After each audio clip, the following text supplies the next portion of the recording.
Right now on the phone, the aforementioned Mark Kelso. Mark, welcome to the show. Thanks for joining us. Yeah, my pleasure, guys. How's everything? And where are we at? Utica, right? Yeah, for sure. Have you been here at all? Love Utica. Have you been? Oh, yeah, I've been there a number of times. Yeah, love Utica. Yeah, no, you went to William and Mary in college, then to the Buffalo Bills, where you were part of 4 Super Bowl teams, and now, of course, you've been, a broadcaster for a long time with the Bills Network. How long now have you been broadcasting, Mark? Yeah, I've been about 10 years. I mean, I went to education for 17 years, too, so teaching and coaching, and so that was a lot of fun as well. But I think the broadcast, I think this is your time. They all kind of run together after a while. Yeah, of course, you worked initially with the legendary Van Miller, who recently passed away, and now John Murphy is your full-time partner, right? Yeah, no, I worked with John the whole time. Oh, did you? Okay. Yep. Yeah. So when Alex Van Pelt went back to coaching, then I stepped into that spot. But John has been the play-by-play guy since I began the analyst job. Yes. Now, before we start talking about the Bills, and Sam LaMarca here, our news director, is a big Bills fan, I want to ask you about the head injuries in football. I know you wore that additional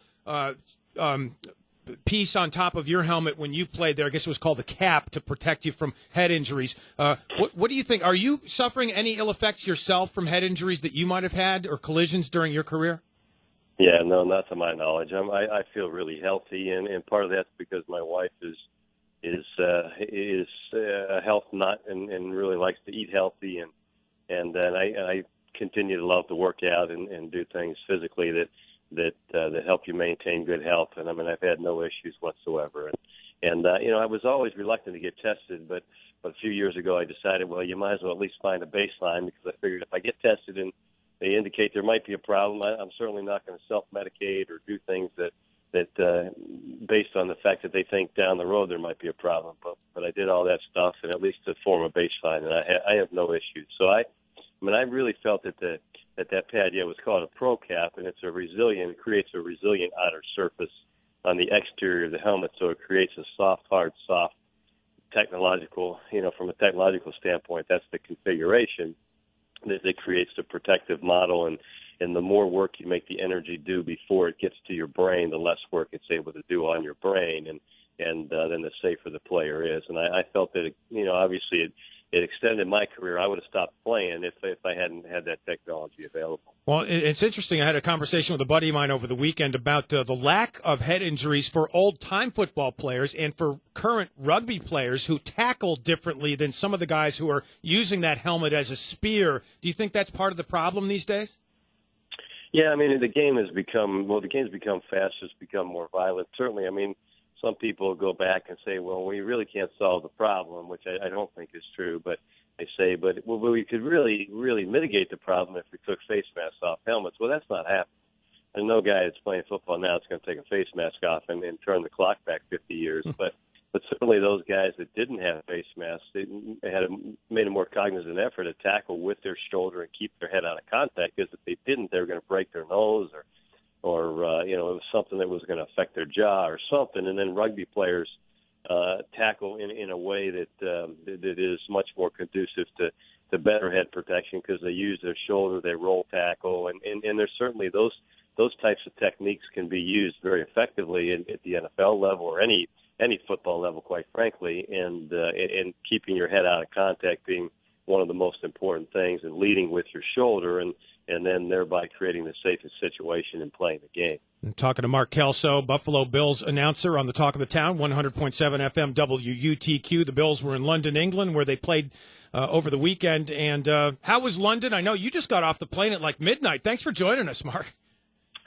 Yeah, well, we got off about 1:15 and got home about 3:30. So I had a segment at 7:50 here at GR. So I actually feel better now than I felt when I showed up in London on Thursday. Moving ahead 5 hours was a little bit more difficult than moving back. But the trip was, it was a nice trip. I mean, certainly the NFL does things right in that regard. The Pagula family and the ownership really treats the organization first class, and I think the practice facility was conducive to a good preparation week.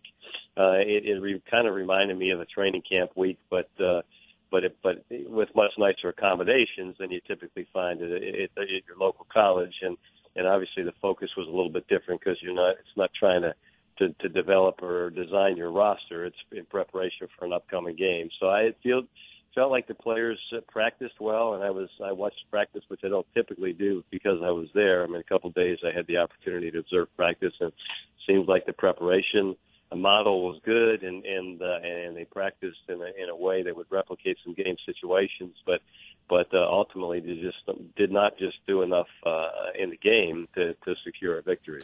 Mark, I'll kind of defer now to our news director, Samantha LaMarca, who's a big, diehard Buffalo Bills fan. Sam, go ahead. Ask Mark some questions. Mark, hi. How are you? So I guess my question to you is, obviously the game yesterday was, as a Bills fan, very tough to watch. Do you think the guys are getting any better, especially when it comes to penalties as the season moves along? Yeah, well, I think the penalties are getting better. I mean, it seems like penalties are up across the league, and I mean, I think one of the things that they've been able to do is control their emotions much better. I mean, there haven't been any unsportsmanlike conduct penalties, and those are really the ones that you worry about. I mean, anytime an infraction occurs throughout the course of a play, you're trying to make a play, and you're not trying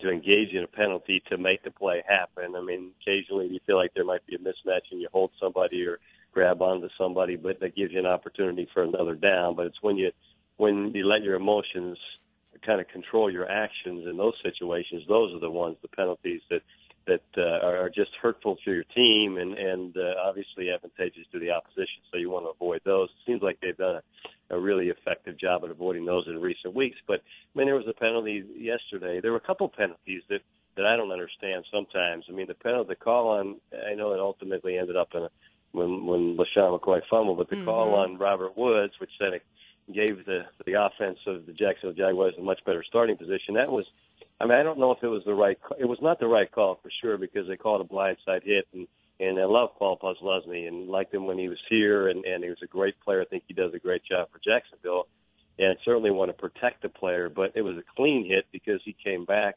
Robert Woods came back to hit him and block him as he was in pursuit of LaShawn McCoy, and he saw Robert Woods the entire time. It wasn't a blindside hit. So if they said he hit him in the head, that's a completely different penalty. So I'm not sure what the situation was there. And then the play that everyone's talking about, Nickel Roby's interference call, which ultimately gave the Jaguars new life at a 3rd and 17. I mean, it seemed like a clean play to me. I don't think he did anything to negatively affect the receiver from catching the football. I thought he got there at the same time, but not how the officials saw it. Oh, I agree with you. But you were talking about emotions and everything. Do you think that's kind of, because EJ's still such a rookie and everything, that's what kind of ended up why they scored 21 points in 5 minutes? Was it the emotions that really took over for him?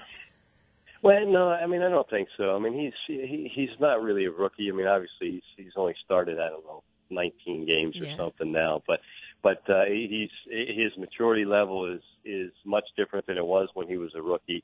And he's handled the whole situation with the benching last year, and then being a backup quarterback this year with great maturity and professionalism. And I think he was poised to play a great game. I mean, obviously you don't have the same sight lines from the booth, and we were actually pretty low this game, and so it would have been a little bit more consistent with what they're seeing on the field. But I mean, it was a simple pattern. The first interception that resulted in a touchdown that Telvin Smith intercepted, and some of that you don't know the receiver too. Robert Woods was running the hook pattern, and it was thrown on time, and it didn't appear like EJ saw the linebacker, who had dropped right to the spot where he typically would drop in that zone coverage, and maybe Robert Woods came too far inside. Maybe EJ threw it where he shouldn't have thrown it. I mean, unless you ask those guys, I wouldn't know. But certainly that play hurt the Bills a lot, and then the subsequent interception prior to that, holding on to the ball a little bit instead of getting rid of it, and the pressure that caused the fumble and the subsequent touchdown. I mean, I thought he showed a lot of resiliency, putting the Bills back in position to win the football game. I mean, the throw to Robert Woods was a great throw for the touchdown. He just started to take what the Jacksonville defense was giving him, with a lot of completions to Charles Clay and Chris Hogan. And those guys stepped up and played well. The throw to Easley was a beautiful throw. So, I mean, all in all, it wasn't a bad day for EJ. It just, I mean, it was a horrible second quarter, and they couldn't overcome those 4 turnovers. And have you heard anything about Tyrod? Will he be back soon, or have you heard anything? I know he has practiced some, and I think his recovery is coming along as expected. So I would suspect that again, this is me talking. This is nobody in the organization. I haven't talked to the athletic trainers, but I would suspect that you'd see him at the starting position here when the bye week commences here, when they play Miami again at Orchard Park. We're talking to Mark Kelso, the former Bills safety turned announcer for the team here on 100.7 FM WUTQ. Of course, Sam was talking about Tyrod Taylor, the injured quarterback who may return soon. Also, interesting, head coach Rex Ryan pulled a little gag, or maybe it was more than a gag, by sending out the offensive linemen as the captains for the day there. And I know that Doug Marrone, the former Bills coach, is the offensive line coach currently for Jacksonville. Marrone kind of left the team high and dry in some controversial circumstances. I'm familiar with some of that, having been a member of the broadcast team for Syracuse University when Marrone was there, and sort of left under similar circumstances to take the Bills job. How was that received on the field? Did you hear anything about that? Yeah, no, I didn't hear anything about it, but that's not uncommon for Rex, and I don't know that was something that, some people will read into that situation, but that may have been the offensive lineman saying that we want to walk out there as the captains for this game, and because I do think, you have to. I don't know the situation that unfolded with Coach Marrone. Certainly, he has his reasons for what happened last year. I have not spoken to him since the morning that happened. I spoke to him earlier that morning, and he gave no indication that was what was going to unfold. And everybody, I think people need to do what's right, what they feel is right for their family. Apparently, that's what he decided to do. But I do think players felt abandoned by him, and that may have been the offensive lineman. I don't know the situation. And they may have said, "Hey, we want to be captains for this game." And Rex, typically, if there's a player from that area of the country, he would make that player a captain for the day, or if it's a player that played for that team previously, there's situations like that as well that I think, just out of respect for the player and out of respect for the situation, Rex will award them with the captainship for the day. So, I don't know what the situation was or kind of how that unfolded. I think Paul Posluszny was a captain. He may be a captain every week, but he was a captain as well for Jacksonville, and of course, had a lot of good years here with the Buffalo Bills. Yeah, Mark, as we were setting up this interview, you and I texted back and forth, and I joked about you picking off Ken O'Brien when he was a Jets quarterback. Did you have specific quarterbacks as a defensive back that you could read better than others, sort of like a hitter seeing a fastball from a certain type of pitcher versus another? Was there a quarterback that you liked to play against for that reason? And no, I didn't have any particular quarterback that I liked to play against. Some quarterbacks were a little bit harder just by virtue of the skill set that they engaged. A guy like Dan Marino was really difficult because you could play the down exactly as you would draw it up, and you could be as efficient as you possibly could be in your back pedal and your movement and your break on the football, but you still might not be able to get there because he got rid of the ball so quickly and he had a zip on it. So there's guys that maybe had some of their skill sets were stronger than others. And again, there's a whole bunch of skills that quarterbacks need to be successful in this league, and probably 7 or 10 different things that you could throw out there as skill sets that would describe a quarterback. It would need to be healthy situations for them to be a good quarterback in this league, and not everyone possesses all 10, and certainly the real great ones possess 8 or 9 of those, but there's still a couple that that might elude them, and again, some guys have stronger arms than others, and we just week in and week out you just play the game, and you try to understand what the offense is trying to do to you, and try to put yourself in the best position to make a play. So I never felt that I was better against a particular quarterback, or that a particular quarterback was easier to read. It's just some of the skill sets that they had were perhaps different than the other competitors in the league. Gotcha. Well, get some rest after that London experience, and thanks for joining us today. Appreciate it.